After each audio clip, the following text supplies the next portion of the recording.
Man, I really appreciate you coming out here. Thanks for your help. This shouldn't take that long. So what do you got, a couple built-ins on that back wall? Yeah, 2 seconds. We'll be done. All right, let's see. Check it out.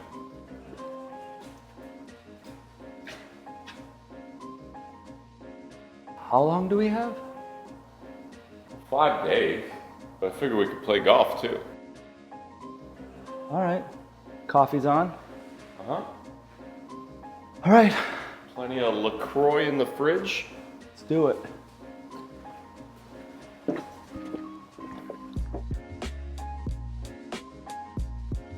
Well, Jason's ambitious plan to complete this project in 5 days definitely had me a wee bit skeptical from the start, but I've worked with Jason a number of times, and I knew with just the right amount of cold brew, LaCroix, and peach scones, we could get it done.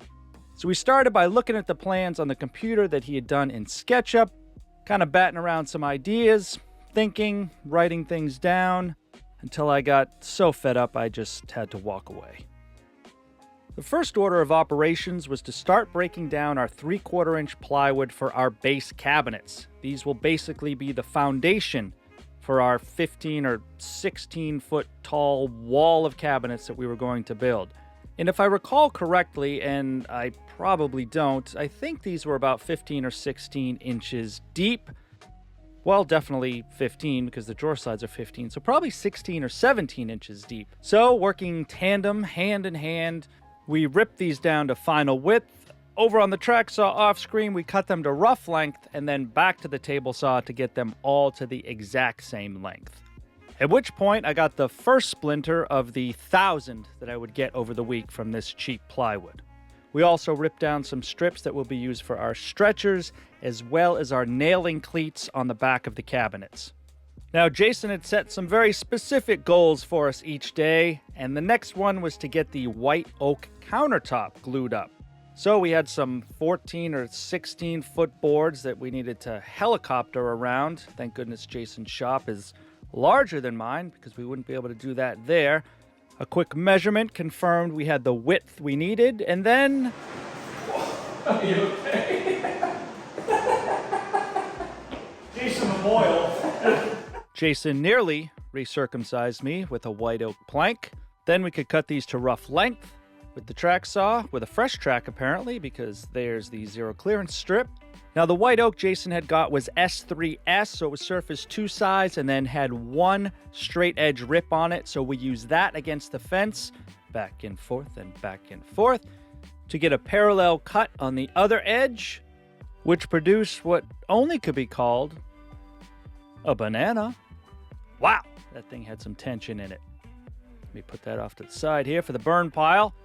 Now to glue up this countertop, we are using dominoes because it is so long. We use these for alignment to keep our top edges nice and flush.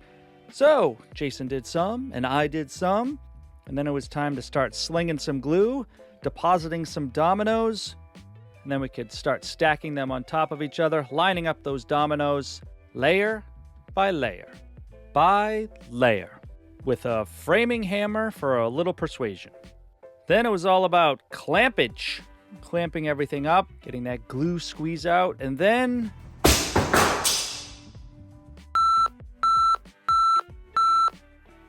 That almost killed me. Hi, I'm looking for Ray Finkel. And a clean pair of shorts. And after Jason changed his soiled underpants from that near miss, we could get to gluing up these lower cabinets. And by the way, that wasn't the clamp's fault on that mishap. The clamp was over-tightened and it wasn't centered on the edge of the board, so it slipped out of the plastic pad and caused the catapult, or clampapult.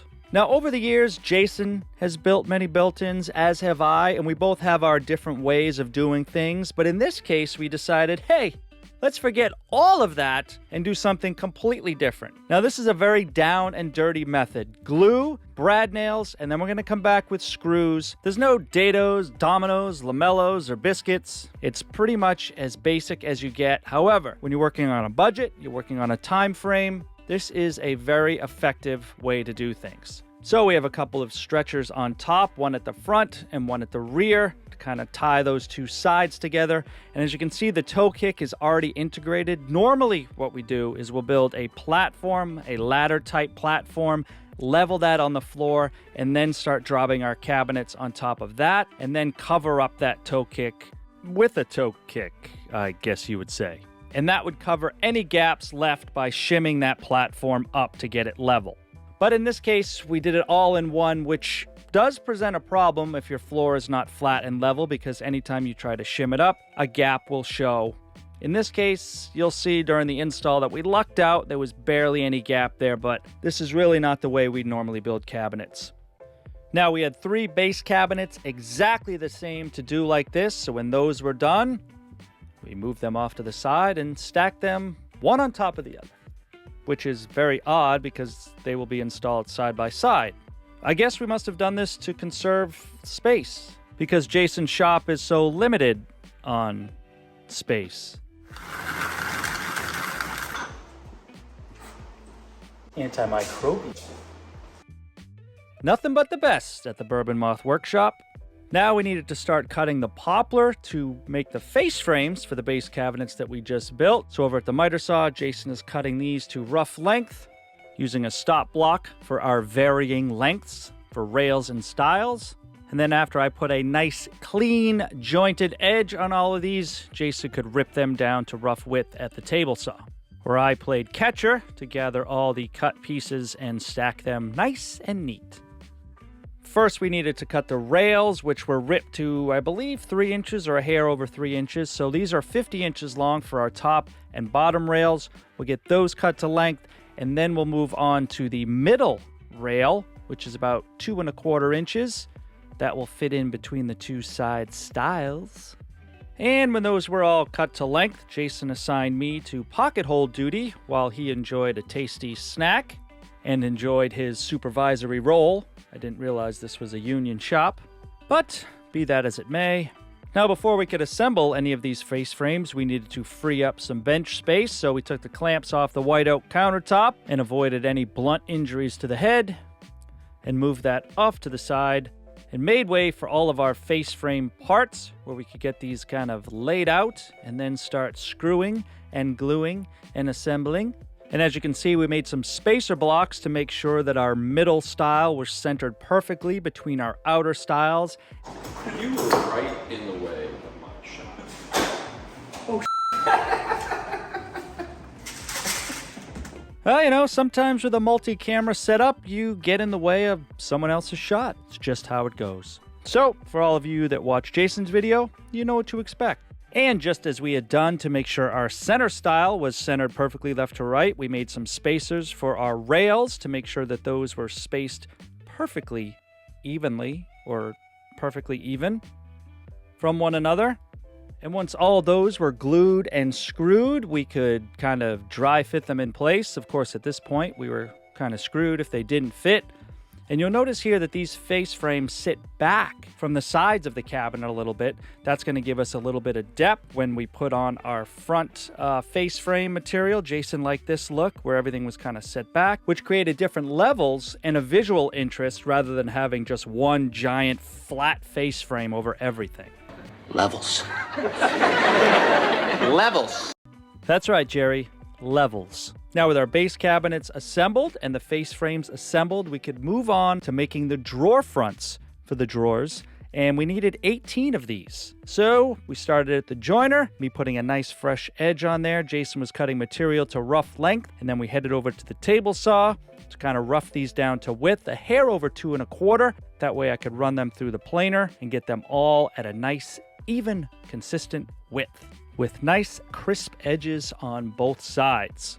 And with a stop block set up on the fence of the miter saw, we could cut all our parts to the exact same length, since each drawer was the exact same size. So we needed, 36 rails and 36 stiles. Whew, that's a lot of parts.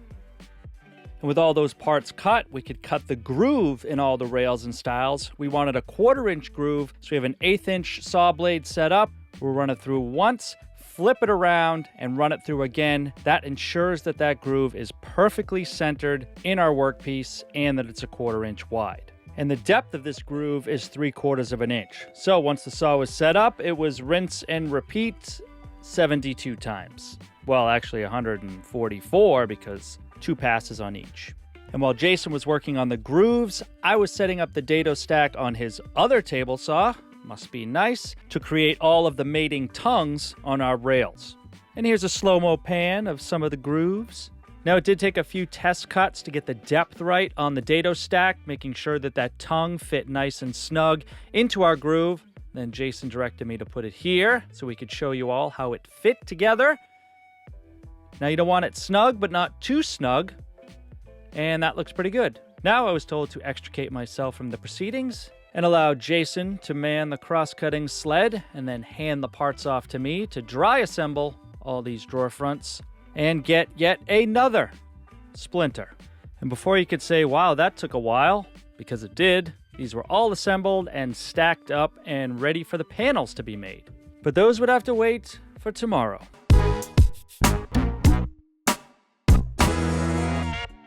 And just like that, day 2 began with ripping down the front edge off the white oak countertop that we were going to fold down and use underneath to create that 1.5 inch thickness. Then we could run that giant countertop through the planer, get all that glue squeeze out off. We ran the top side and then the underside, or maybe we ran the underside and then the top side. I don't quite remember. I was quite caffeinated at the time, but either way, both sides were parallel, flat, and smooth. And then we could glue on that little piece that we ripped off before and meet in the middle. Oh, Glue Brothers. Roll this thing over, and as you can see, we had a fleet of clamps ready. We wanted to make sure we had even clamping pressure and nice squeeze out the entire length of the countertop. So thank you, Pony Jorgensen. And this time, we followed proper clamping procedure and didn't have to engage any evasive maneuvers. And with that safely in the clamps, Jason and I started ripping down the 1/4 inch MDF for the panels of our drawer fronts. Now, both Jason and I like to use 1/2 inch normally in this instance, and we cut a rabbet in the back, and it slides in, and then the back of the drawer front is flush with the drawer rails and stiles so that when you attach your hardware, the back doesn't suck in. But we couldn't find any 1/2 inch MDF, believe it or not, so we used 1/4 inch, and then we will fill in the back later. So we cut those to width and then to length on the table saw, and then we could start assembling. And it proved to be a little bit tight, as you can see here, and so tight that I couldn't even pull the dang thing apart. So Jason stepped in and didn't really help much at all either. So we had to grab the persuading hammer and knock it out of there. And then Jason came up with the great idea of running these all through the drum sander to take just a whisker off, and then they fit so much better. And it looks like Jason was ready to wave the white flag already. So with the panels sanded, I could start assembling and gluing and then handing them off to Jason where he could clamp them up. Well, at least that's what was supposed to happen. Not quite sure where he is, so I'll clamp up this one, and off camera I'll let him clamp up all the other ones. And then in the true essence of teamwork, we stacked the last 2 one by one and hoped they would stay that way. And at this time, our white oak edging was dry, so we could flush it up with a router using the ultimate pattern flush trim spiral compression bit thing. So down the whole length and done. Then it was back to the table saw to start ripping down the plywood for our next level of cabinets. So these were much narrower, probably 11 7/8, I believe they were. So rip after rip after rip after rip. Then Jason needed to take a phone call, and we kept ripping. And then we cut them down to length at the miter saw. I'm not going to bore you with that because I'm bored just thinking about it. And then me, being the plywood Sherpa that I am, got to shuttle all of these panels over to the bench where we could start laying them out for assembly. And to do this, we made a spacer block. It looks like at 17 7/16. And then we just did a little layout up the side so we knew exactly where to place our nails and to make sure all the spacing worked out correctly. And then it was off to the bench for a little tag team assembly. So as you can see there, we got the spacer block setting up on both sides and then just dropping in our shelves. We're going to use the same process we used on the lower cabinets in this, and just some glue, brad nails, and then come back with screws. With one side done, we could do a non-awkward spin on top of the bench to get to the other side. Yeah, Jason's having a good time. Then we could drop in our other side panel with our spacers, drop in some glue, and then follow up with brad nails and screws. Now, since these middle cabinets don't have an actual bottom shelf, we're screwing on feet onto the bottom to protect those edges as we move them around. Picked up this little tip from my buddy Kevin at Fine Point Cabinetry in my last built-in video where we did a giant 15-footer. Then we needed to start cutting the plywood for the backs of our cabinets. Now, the real kicker here was these cabinets were 50 inches wide, so a 4x8 sheet of plywood does not work without a ton of waste. Luckily, Jason was able to procure some 5-foot by 5-foot, half-inch thick Baltic birch plywood, and that is what we used. Unfortunately, the grain had to run horizontal when we did this, but doesn't really matter since they're all getting painted. So with the cabinet face down on the floor, we attached the back. We did try this up on the bench, but that proved to be a real pain, so we wised up and did it on the floor. Now for the center middle cabinet, there's a TV that's going to go in here. So we had to do this one a little bit different. We left out a shelf and then filled in that panel with 2 layers of half-inch Baltic birch plywood that was framed out with some lumber that Jason had laying around in the backyard. How serendipitous. And with that first panel securely in place, Jason could display his infinite childishness, and squirt glue all over the panel before we stuck it in there and used some teeny tiny brad nails to secure it, and then glue on the back, and we could put those panels on. As you can see, we two-pieced all these back panels. But this is what really gives these cabinets their rigidity with glue, nails, screws. They're pretty much bomb-proof at this point. Well, as bomb-proof as this cheap plywood, thinner than Big Lot toilet paper. Dwight, why is the toilet paper only half a ply? Yeah, that half a ply toilet paper that you put your finger right through when you go to wipe your nose. Then we needed to plane down the face frame material for these cabinets to 3/4 of an inch, and since we were so tired at this point, we did this in the most awkward position possible and didn't move the bookcases out of the way to give us enough room to actually feed the pieces into the planer. And then once those were ripped down to their requisite width, I ran them all through the planer to get them consistently at 2 inches plus 1/4. Now, if you recall before, I mentioned that this bookcase unit was in levels. Levels. The face frames were kind of offset from each other to give the appearance of depth rather than one giant face frame, which actually would have been an absolute horror to put together and install. So Jason's design here is he inset the shelves back just over 3/4 of an inch. So when we put the 3/4 inch face frame on the shelves, it's actually a 1/16 of an inch set back from the sides of the cabinet. And then the face frame on the sides will basically overlap that slightly. Now, the reason we didn't make these shelf face frames flush with the sides is because in case there was any inconsistencies when we were assembling these, and trying to get those perfectly flush may have proved to be a little bit of a nightmare, so this avoids all of that. And just a little caveat to that, time was of the essence here. So if we had had more time, we could have made those flush with the sides, no problem, but we were kind of racing against the clock here. So with glue and brad nails and some screws in the side, we were able to assemble these rather quickly. Now, before we could go plop our exhausted butts on the couch and watch Seinfeld reruns, we had one more task to complete at the end of day 2, and that was to apply the Rubio monocoat to the white oak countertop. Now, Jason made some sort of mix here with cotton white and mud flap or mud water or something, a 50-50 mix, so we poured that over, rubbed it all in, and then wiped off the excess and called it a night.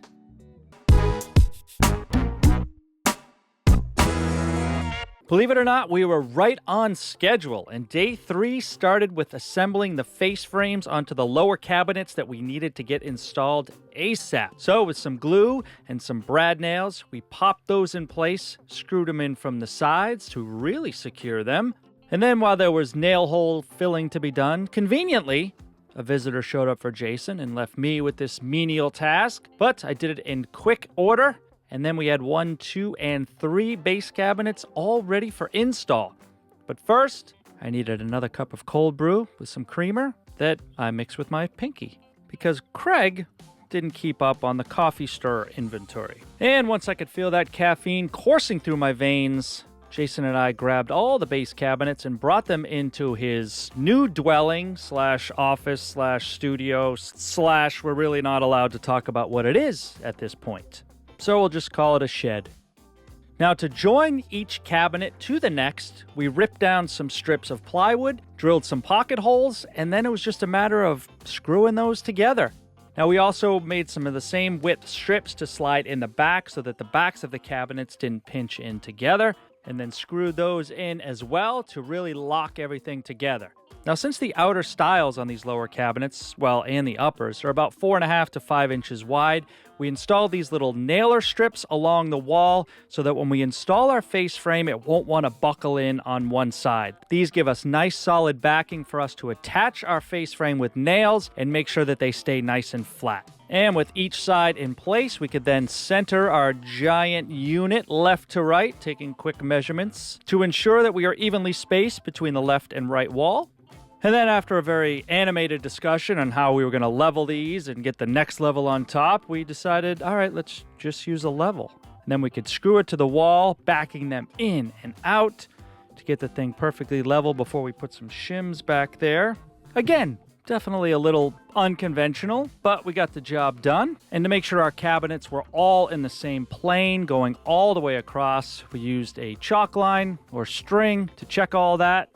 And everything looked pretty good there, so we knew we had done something right. And as you can see, that shim to the right of Jason's right foot, how it brought everything up a little bit, that was the gap I was talking about way back yonder, I think in day one. Now we could put our foot on the gas and really start to see some progress here. We brought our face frame material for our stiles in, and we could get those installed and really clean up the look of this whole bottom level of built-ins. Now, with our outer stiles on this bottom assembly, we didn't scribe them because it wasn't really necessary. You can see on the outer right one, there's a hairline gap there, like a 16th. It looks a lot more on camera than it really is. But since these were textured walls, it was very difficult to get them perfectly flush anyway. So with a little caulk, that'll fill that gap no problem. At least I hope so, because it was a moral dilemma for me not to scribe those perfectly. So with some glue and some brad nails, we got everything secured.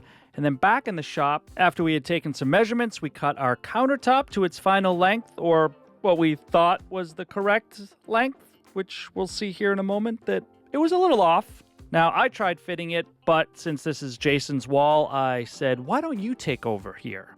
Now, we could have just as easily brought this countertop back into the shop and did a little trimmy trim, but we said, hey, I think we can get it to go. So using some 1-bys to give it a little bit of flex, Jason employed the use of his hammer fist to try to get it to go down, and it started to go. But little did we know that behind there, the wall was crumbling, and we were being invaded by gnats. So we got it in, but as you can see, there's a giant hole on the wall there, but Craig Paulson was there with his drywalling skills, and he came back and patched it all, and it all ended up happily ever after. I mean, it's just drywall after all. And then I secured the top through our bottom stretchers, make everything nice and tight. Now we could start stacking the next layer of bookcases. To give us infinite screwing capabilities, we're securing these 1/2-inch pieces of plywood directly to the studs. I know we're just using nails here, but we did come back and screw everything in, and that would give us the freedom to screw in directly through the back of our cabinets and not have to worry about hitting a stud. I picked up this trick from my buddy Kevin at Fine Point Cabinetry as well. Now, that wall was pretty flat, so we actually didn't have to shim anything out to make sure that everything was on the same plane. And with those nailer strips installed, we could start hoisting our cabinets. We went with the middle one first, so we could get that perfectly centered left to right and then work off of that. And just as we had done on the ground level of cabinets, we installed these plywood spacers with pocket screws to the sides of the cabinet. Well, I say we, but I let Jason handle this while I enjoyed a bag of pita chips. And then it was time to hoist in the left flank cabinet. And it was at this point right here where I thought to myself, how in the heck are we going to get the next level of cabinets on? The middle one, yeah, I can see that. That shouldn't be a problem. But trying to navigate and finagle the left and right one in, that's going to be a bit of a problem. But that's going to be afternoon shift Jason and Keith's problem. Jason also used this opportunity to secure the upper part of the cabinet to the wall while I took a nap in the corner. The right cabinet went in a little bit easier than the left because we didn't have those mini split tubes and wires sticking out of the wall to contend with. So we get that up into place, secured the filler strip with pocket screws, and began mentally preparing on how we were going to install the next level of cabinets. Now, we did have multiple discussions on the best way to do this. As you can see, there is scaffolding right there. But to lift it up onto the scaffolding and get it up and over the cross braces, we decided that might be a little bit more of a chore than just using the ladders. So we thought. So once the cabinet was on the first level, we climbed up the ladders and got it to this position where we were trying to figure out how we were going to get this up and over. Now, Jason had designed this so it basically would lock in to that upper face frame. We had offset that bottom shelf 3/4 of an inch so it would drop and basically self-align and dock with the cabinet below. And I just needed a little persuasion, and it snuggled right into place. Oh, and at this point, we could breathe a little sigh of relief. Jason was very proud of himself, as he should have been. Then we could secure it all with screws so it wouldn't fall on top of us when we descended the ladders. And at this point, I wish I could say the hard work was over, but it was really just beginning. These outer flanks were quite difficult to wriggle into position, being that we really couldn't fit a ladder tight against the wall so that we could both equally get underneath and lift it up. But we still managed to do it. We got it up to a certain point, and then Jason got underneath it and held it and lifted it up while I balanced it, and we wriggled it into position, slid it over, and it dropped in just like the middle one. Whew, man.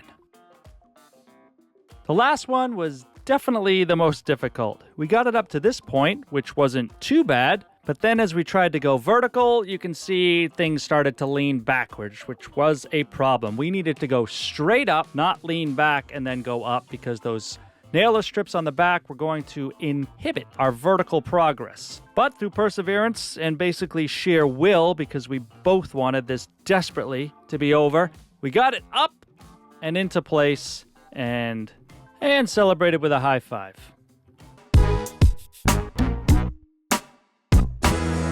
Then it was day 4. So back up top on the scaffolding, and we filled in those little filler strips to tie the cabinets together up top with some pocket screws. Then we could take a quick measurement for the length of our tall stiles. So we cut those, and then we could install them with some glue. Jason on the ladder, me down below for support. And with the 2 center ones glued and nailed on, we could scribe the outer stiles, which proved to be a little bit of a challenge because they were so big. But I scribed all the way down and then back in the shop. Rather than cutting these at a back bevel, Jason just used a chamfering bit, which is a great idea. And then we could use the Rotex sander in aggressive mode, beast mode, and get down to our layout line, like so. And then it was the same process as everything else. Some glue and some nails. And you can see here these red arrows are pointing out some cleats that we installed to give us a backer as we go all the way up. We just pocket screwed those into the cleats that we had attached to the wall. So here I am just brad nailing this thing off, and this side is done. The other side was pretty much the same thing, and then my camera decided to take a nap. So I didn't get any footage of that side. And then we could work on the final piece of our pseudo face frame, which was the header. I passed it up to Jason. Then we could apply some glue, slap it in place. We had to use some nails along with screws because this thing was a little torqued, a little tweaked. And you can see here I came up with a board from down below to push that up into place so Jason could secure it with that final screw. Hallelujah. Now it was on to the gable end, 1.5 inch thick pine tongue and groove to fill in this. So we first cut this little piece here as a support in the middle to give us a nailer, kind of scribed it to that center ridge beam, and then Jason just started barking orders. Grab one of those offcuts, those little chunks. Yeah, why don't you grab the second one and we'll start with that. You want to grab some glue? Yeah. Here, just send that one up and let me see the fit. Grab a couple of those 1 5/8 stainless steel ones. Hand me one. Here, hand me the next one. Where's the tape measure? No. I'm gonna grab a big clamp. And here's where the footage gets really crappy. I filmed in vertical, Jason filmed in horizontal, but none of the footage really matched up. But we got to this point where we're halfway up and Jason said, is this a crazy idea? If I just climb inside and stay in here and secure everything, and then we cut a hole in the top of the middle bookcase and I climb out? I gave this idea some serious thought, roughly 2.8 seconds, and knowing Jason the way I do, honestly couldn't think of a better solution. So let's see how it plays out.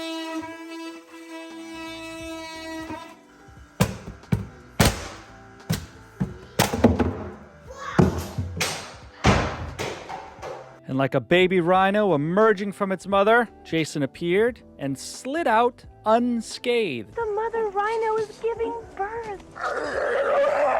Now we did go back and patch that hole with a piece of 1/4-inch ply over the whole thing, just in case you were wondering. That'll work.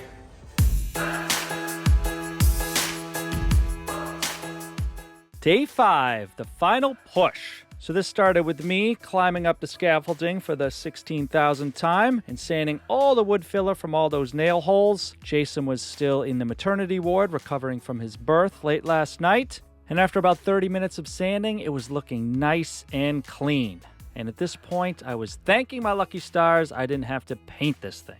Then we could move on to drilling the 4 1/4-inch holes, which really should have been 4-inch holes for all the sconces, but Jason was lacking said bit. But he made it work, so 6 of those. And then it was back to the shop to start working on the drawers. Yes, it's day 5, and we are just starting to work on the drawer boxes. Plenty of time.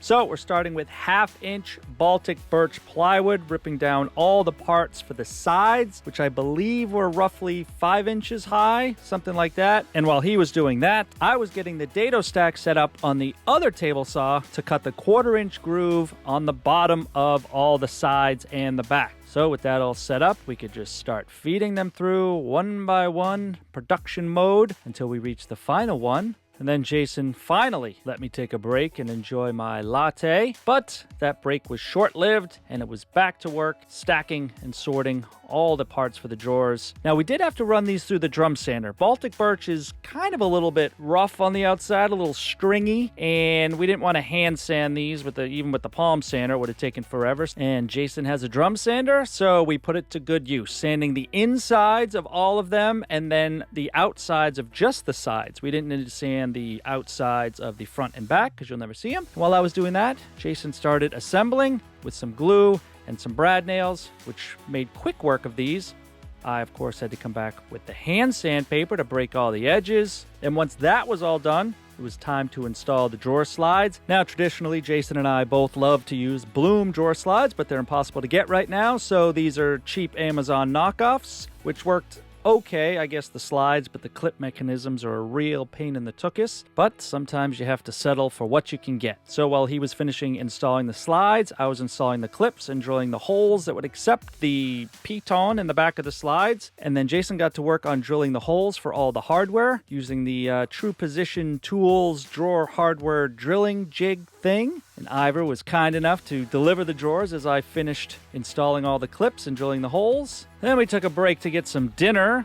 And as you can see, it is nighttime out now, where we started installing the drawer fronts. Now, Jason has a really ingenious way of kind of doing these, where we got them all stacked on top of each other with our spacers for our reveals. And then through the holes that he drilled for the hardware, he drills through the front of the drawer front into the drawer box, securing everything. And then once those are kind of lined up, then you can pull out the drawers and secure them fully from the inside and then install your hardware. I like that. And by the way, if you want to hear Jason's side of the story, most likely about how he did all the work and I sat around and drank coffee all the time, be sure to subscribe to his channel, and I'll put a link above to his video, so be sure to go check that out.